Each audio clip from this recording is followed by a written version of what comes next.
Hi guys, Andy here. You've probably noticed recently I've been using a lot of large devices such as the Note 3, the Oppo N1 originally, also even the Nokia Lumia 1520.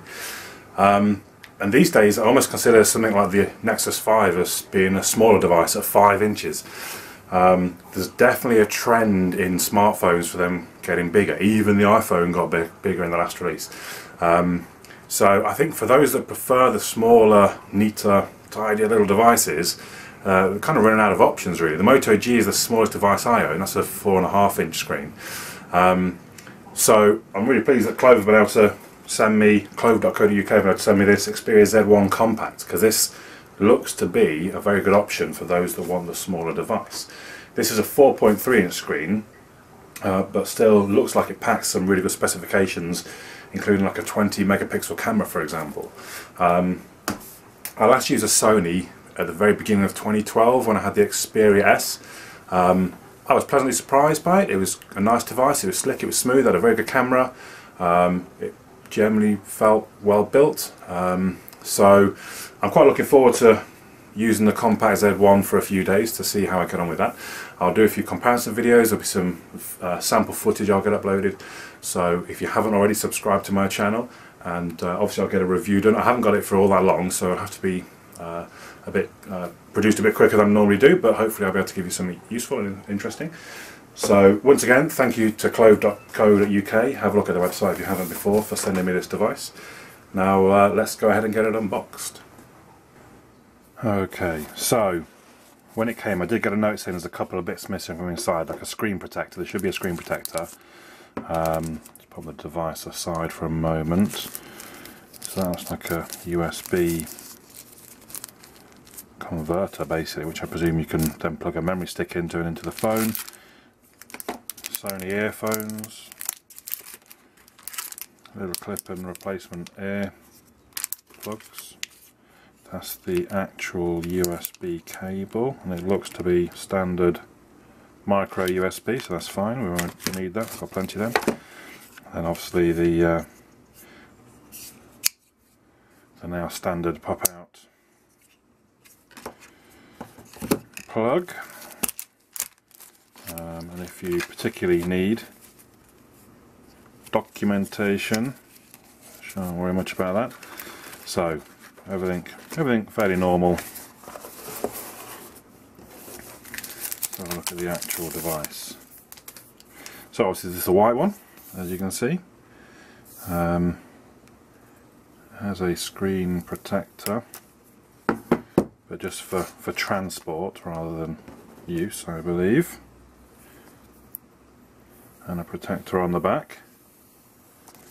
Carefully remove both of those. So the device itself, first impressions, it feels sturdy, feels quite thick for a small device. It's 9.5 millimeters in thick. What I do like, I quite like the slab-like designs, which I hate to say, kind of like the iPhone if I'm honest. I like the nice flat, rectangular, no curves. Look at that, that's going to sit on a desk and it's not going to rock about and move. So I'm a bit of a fan of that type of design. Let's see what we've got around the sides though. We've got a power button there, look on the edge.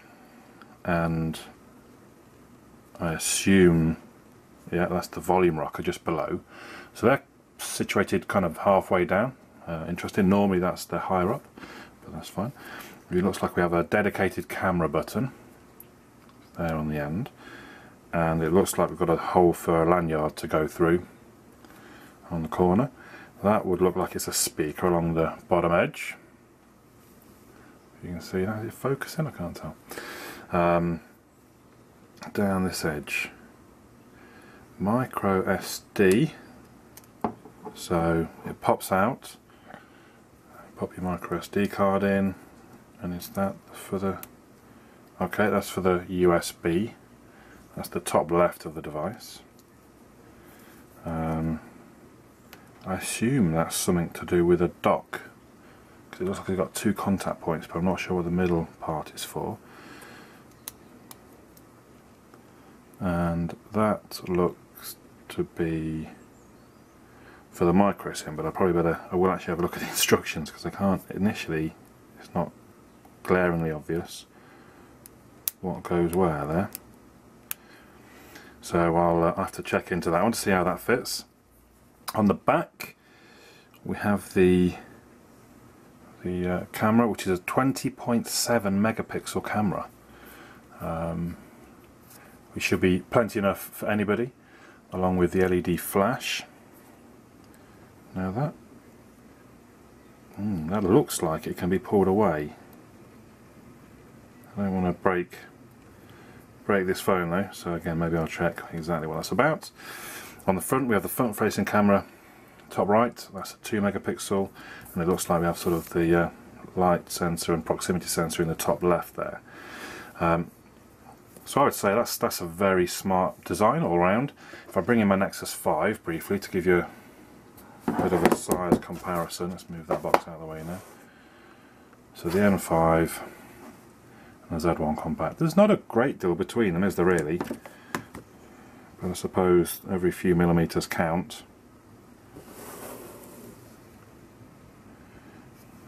But if you're waiting for a smaller device, is that enough to make you go for the compact? I don't know. You tell me. If we compare it to the Note 3, we see quite a difference, obviously. So that'll be quite odd for me. I've been using a large phone for the last couple of months, so I should use this compact Z1 for a few days to see how we get on. Right, let's see if we've got some juice in the battery. I hope we have. The screen itself, as I think I mentioned, is 4.3 inches. It's still 1280 by 720, so it's a 720p screen, which personally I think is plenty. I think that everyone's going to be carried away with 1080p screens on a mobile phone. You know, even a 40-inch TV, you don't necessarily need 1080p. 720p is generally good enough. Behind the screen is the Snapdragon 800 processor. The graphics are powered by the Adreno 330, so those two are kind of standard these days on the top end devices. Swipe up or down to unlock. Okay, so we're going into the... Oh, actually again, I know some of you like to know what languages are available, so I shall scroll through just so you can see. Lots of different Englishes, lots of different Spanish. Wow. Maybe I'll scroll a bit quicker. There's a lot of languages on here.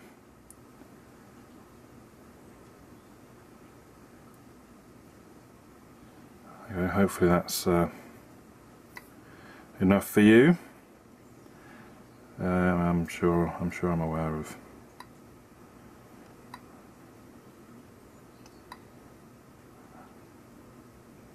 Come on. So here we are on the home screen.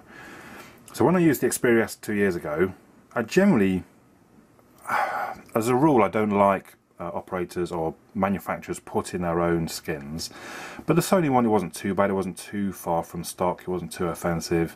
It was relatively quite fast and slick. This, ooh, what happened there? What did I do? Oh, okay, so it was showing me, was it?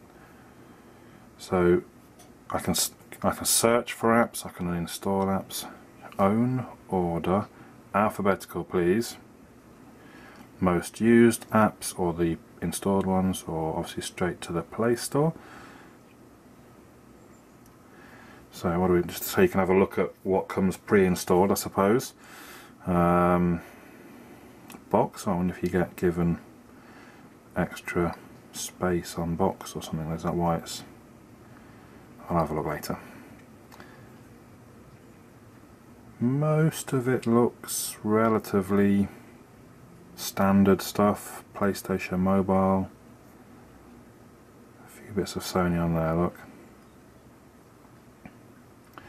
So what should we try? Let's try a YouTube video. That'll oh, I need to log myself in. Bear with me 1 second.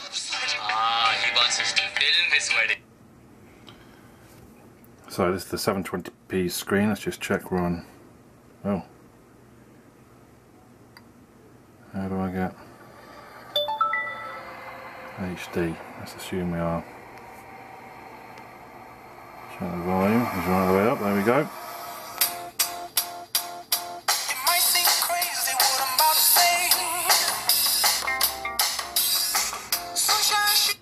Picture looks good enough, I would say.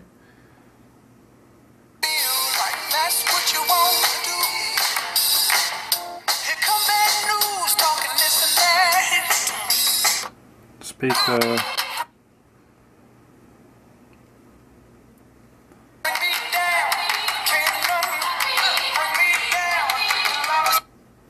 Speaker sounds reasonable. Oh, I should point out, I suppose they've all got the on-screen buttons in here rather than along the bezel. So look at this video. Is that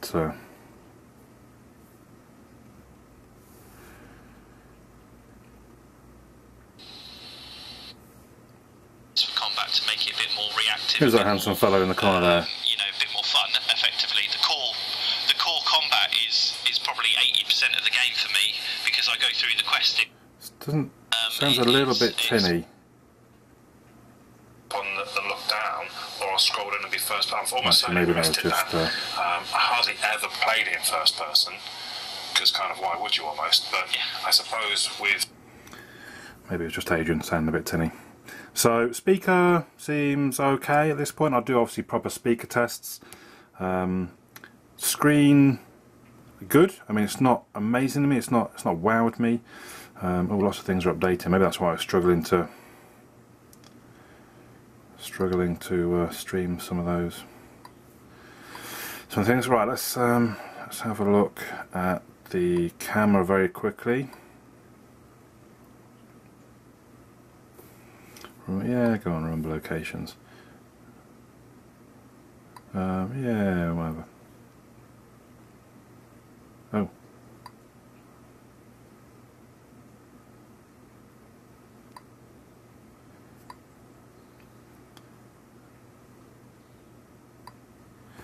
So, fairly plain looking camera app at this point. Whoopsie, didn't want that, I wanted that. Quick launch only, launch and oh yeah, so you can, I remember that, you can basically, from the home screen, so you see how we've got launch and capture, from the home screen you can just press the camera key and it will launch and take the picture straight away. So it's a little dangerous, well not dangerous, but right, let's just try. See, right now the colours for me, I don't know how well it's showing on the camera, but to me the colours aren't looking like they pop at all just yet. That's a bit better. Relatively quick, I did a bit of a focus.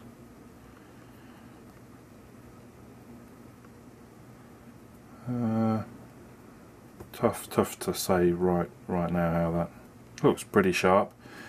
It's a slightly low light conditions, I suppose. Can it focus on the? Oh, it's pretty close.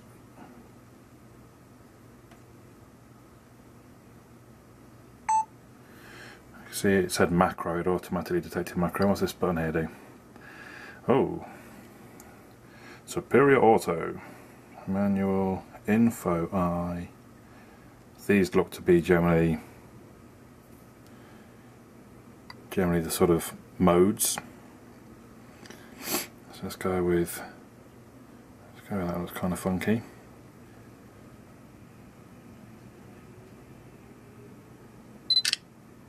So it's quite quick.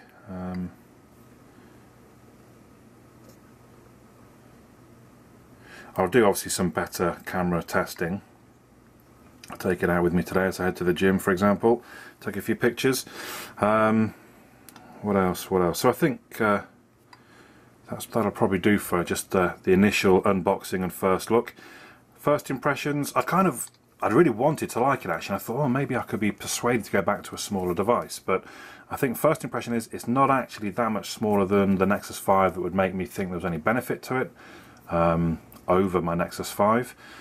The specs are certainly good enough. So it's got top end specs. The camera specs sound very good, so it'll be interesting to see the testing.